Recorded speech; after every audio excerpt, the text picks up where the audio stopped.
We've discussed absolutism both in Spain and in France in the last couple of days, but it's really important to also look at what's going on in what was known as the Holy Roman Empire and territories further east than those Western European territories. So one of the biggest things that happens is called the 30 Years' War, and this is really a war that's fought over religion at the beginning, but towards the end it's really all about power and territory. So you'll remember after the Reformation, there was a brief struggle between Protestants and Catholics, and they came to an agreement at the Peace of Augsburg, where German princes, were able to choose what religion they worshipped, either Lutheranism or Catholicism. And this didn't recognize Calvinists, and they kind of wanted a piece of it. So what ends up happening is that the Protestant princes kind of create a certain group of alliance together, and then the Catholics do as well, and so they start fighting with each other. The way you can think about it is the first phase of the war is really the Habsburgs, who are the Austrian Empire.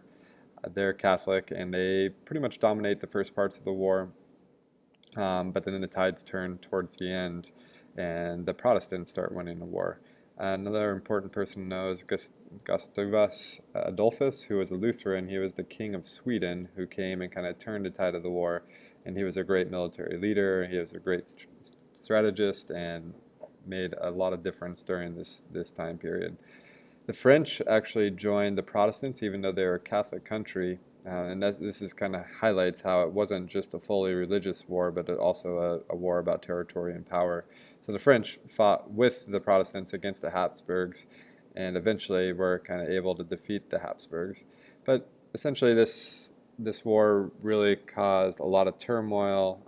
There was no stability at this time period, and it made devastating effects on Germany specifically.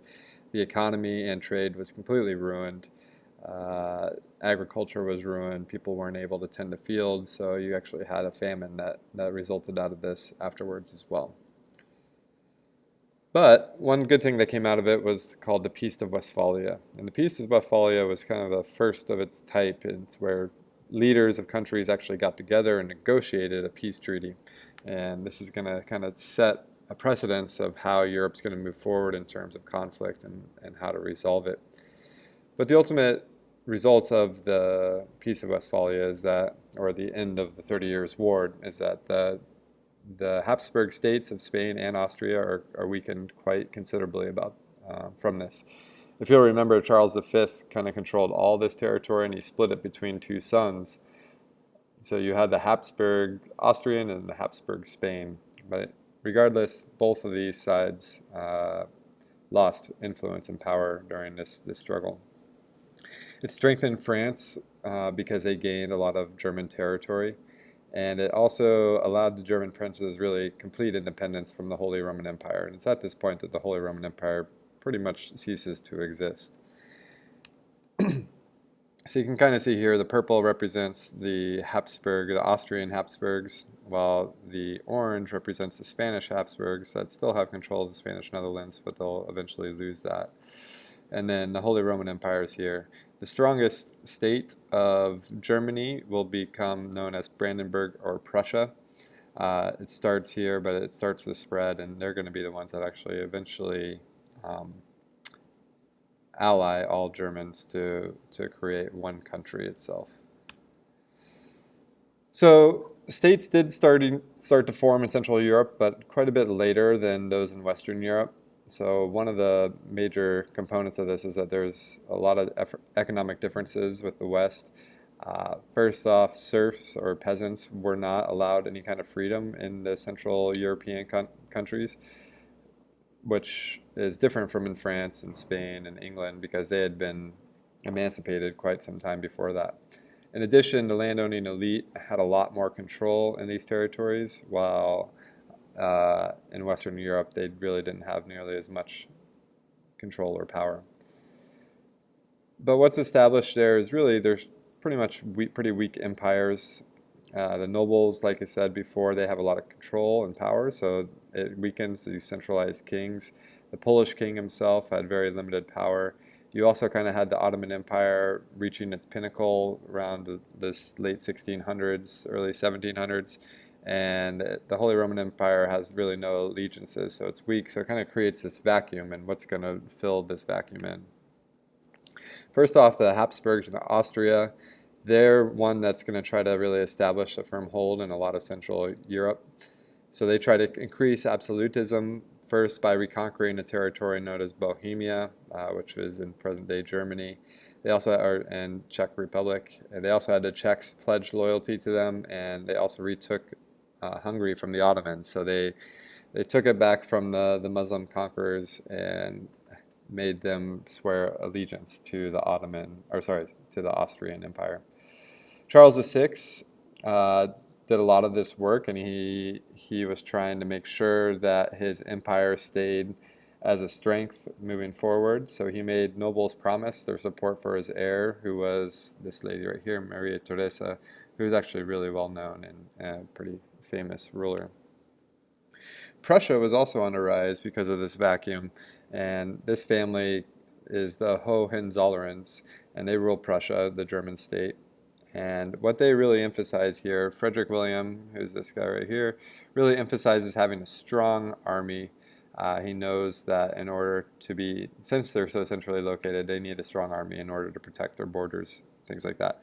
So he does create the best army in Europe, and by doing this, he needs taxes, so he taxed and limited the nobles.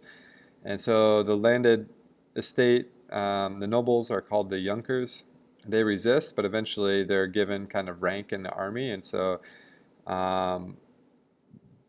Prussia becomes kind of a military state, and his son, Frederick the Great, comes to power eventually. He encourages religious toleration. He's a father to his people. He's going to become known as one of the first kind of enlightened monarchs.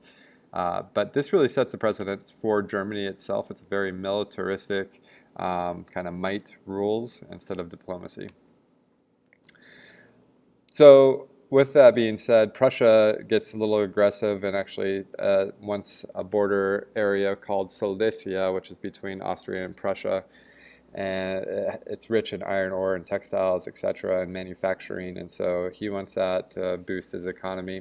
And he's also not afraid of Maria Theresa because she's a woman.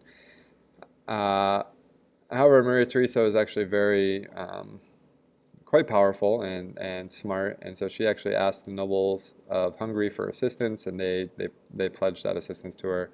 At this time, France allies with Prussia, while Britain allies with Austria, and the results really are that Prussia does actually take over Silesia, but Maria Theresa stops this aggression, and so it gives her a little bit of credibility in the Central European states.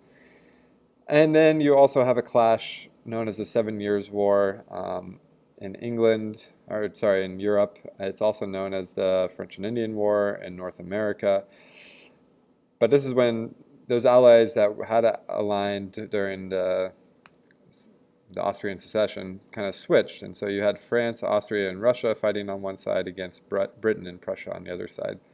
And so there is a lot of fighting in Central Europe, and actually nothing much happens in Europe. It falls into war, people die, but really, for the most part, nothing changes in terms of territory in Europe. However, there is a lot of fighting in the new colonies, and the biggest advantage here is that Great Britain gains the most. You can see from the map, they actually take over all the territory from France, and that's going to kind of set a precedence for Britain to become a world power in the time moving forward.